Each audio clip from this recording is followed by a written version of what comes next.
Welcome back to The Explainer. So, we've spent a lot of time recently exploring the great ocean. You know, these massive cosmic themes and huge world-building concepts. But Chapter 7, it completely flips the script on us, and honestly, in the most brilliant way. Today, we're going to look at how the absolute tiniest, most intimate moments actually have the power to reshape an entire universe. Let's get right into it. Our journey today anchors on this single, super powerful truth, straight from the text. Every great story begins with something small. For this explainer, we are deliberately zooming way in, shifting our perspective entirely away from the epic legends and myths down to just simple, everyday human existence. We're going to watch, step by step, how these micro moments don't just happen in isolation, but literally ripple outward to fundamentally alter the macrocosmos of our story. All right, let's kick things off with Section 1, the birth of the first spark. We get introduced to a brand new protagonist, a boy named Aki. Now, Aki lives incredibly far inland. Like, most people in his town have literally never even seen the ocean. But Aki has this highly unique quirk. He can actually hear the crashing of waves during his most deeply emotional moments, like when he's overwhelmingly sad, experiencing pure joy, or even just lost staring up at a sky full of stars. Well, one night, he's jolted awake. The night sky is just absolutely filled with thousands of tiny, silvery sparks falling gracefully like snow, except they aren't melting. One drifts all the way down, lands gently right on his open palm, and vanishes into his skin. And bam, it instantly triggers this wildly vivid vision of the true beginning. And what's so fascinating about this profound vision is what Aki doesn't see. He doesn't see ancient gods forging continents or legendary heroes winning epic wars. Nope. He sees a little girl drawing a wave in the sand for the very first time. He sees an old man simply telling a fairy tale by a crackling campfire. He sees a young boy handing his friend a seashell he just found on the beach. That's it. These foundational events aren't grand legends carved into stone monuments. They're tiny, completely unrecorded, fleeting moments. And yet, the text makes it crystal clear these are the moments that shine the absolute brightest in the fabric of this universe. Moving right along to Section 2, the power of ordinary memories. Think about your own life for just a second. Seriously, if you had to evacuate your home right now and could only save a few small objects, what deeply personal, irreplaceable little things would you grab? Because right after Aki's vision, the entire world begins experiencing these bizarre, incredibly beautiful anomalies. People start unearthing things they haven't thought about in years. We're talking faded old photographs, forgotten letters tucked away in dusty drawers, simple children's drawings on scrap paper. And people find themselves entirely unable to throw these things away. It's like the global collective consciousness suddenly began remembering. Not earth-shattering historical events, but the small, quiet moments that actually anchor us to our humanity. And we see this exact shift perfectly mirrored when Sora discovers what's happening within the sprawling library of memory. Now, for countless ages, the architecture of this library was defined by massive blazing stars, representing the great heroes and those epic historical turning points. But now, there's a fundamental shift taking place. Those blinding stars are suddenly being joined and honestly almost outshone by an absolute influx of tiny sparks, millions upon millions of them. The sparks of ordinary people just living ordinary lives. As these sparks rapidly multiply across the dark expanses of the library, we learn what they actually are. They are the simplest, purest human memories imaginable. A child's very first laugh, the forging of a first genuine friendship, the heavy transformative moment of experiencing first forgiveness, that quiet, profound feeling of finding your first glimmer of hope after a crushing failure. These are the powerful energies that are now completely flooding the cosmic record. Which brings us to Section 3, the epiphany of the great ocean. Okay, it's time to shift our focus entirely to the macro level. Think about it. How does the eternally ancient cosmic intelligence of the ocean react when its vast archives are suddenly flooded with the everyday memories of ordinary people? Well, it triggers a massive paradigm shift. Previously, the ocean's worldview is rigidly tied to valuing massive historical events. But observing this endless sea of tiny human sparks, it has this incredible realization. Quote, "The world isn't just changed by heroes. It's changed by billions of ordinary people every single day." Guys, this is a breathtaking evolution.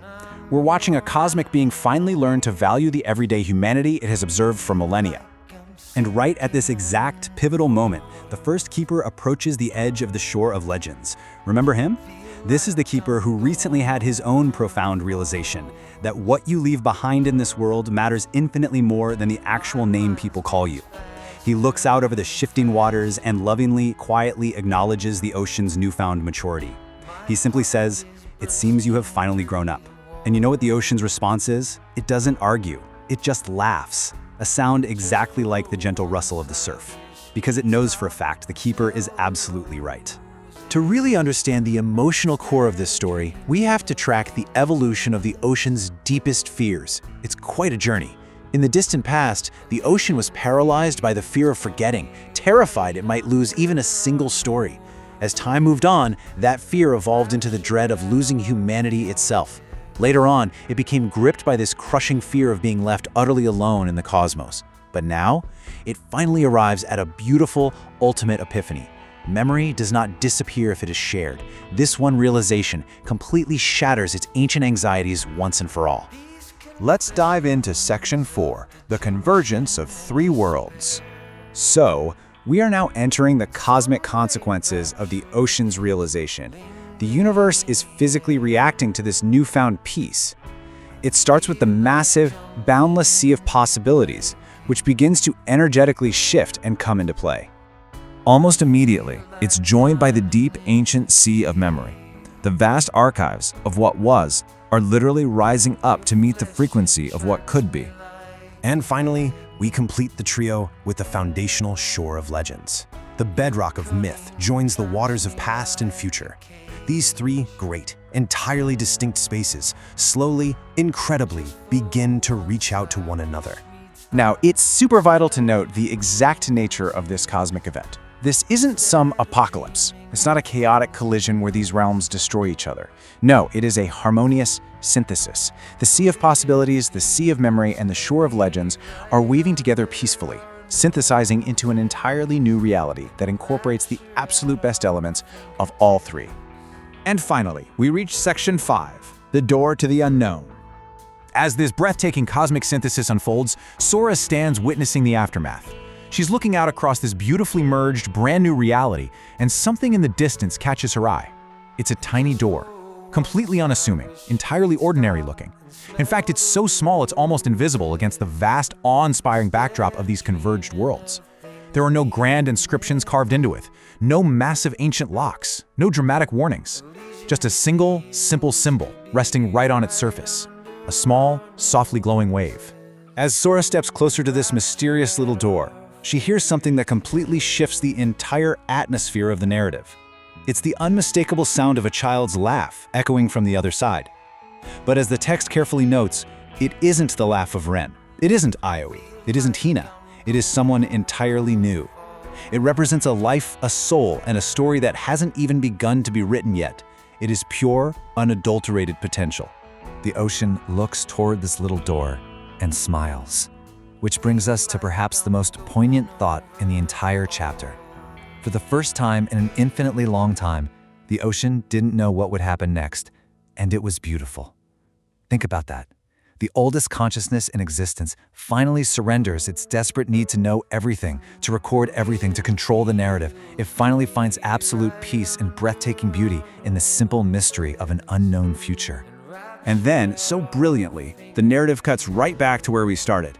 Aki is standing out under the night sky, staring at the horizon where there is no physical ocean. Suddenly he hears a question. It's incredibly quiet, almost like a whisper on the wind. Do you want to hear a new story? Aki just smiles and answers, yes. And at that exact moment, the tiny door begins to open, revealing the very first ray of a brand new dawn. We've traveled from a single, tiny, silvery spark all the way to the birth of a whole new universe of possibilities. So think about those tiny sparks in your own life today. Who knows what incredible new story they might just be the beginning of?